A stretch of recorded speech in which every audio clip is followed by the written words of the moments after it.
আসসালামু আলাইকুম প্রিয় মৎস্য শিকারী বন্ধুরা, আশা করি সবাই ভালো আছেন। আপনারা দেখছেন আমি যে চরে দাঁড়িয়ে আছি, এই চরটা হচ্ছে কানদী চর, অর্থাৎ কানদী লঞ্চ ঘাটের উল্টা দিকে পশ্চিম পাশে এই চরটা।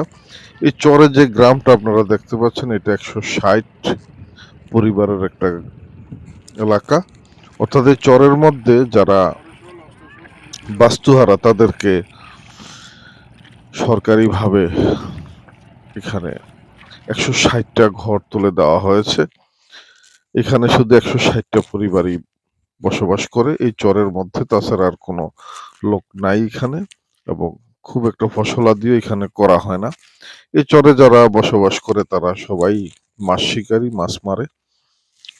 আজকে এসে দেখলাম এই চরে, অবশ্য আমি আগে পরে কখনো আসি নাই, যদিও এটা আমার জেলাতেই অবস্থিত, কিন্তু আগে পরে কখনো আসা হয় নাই।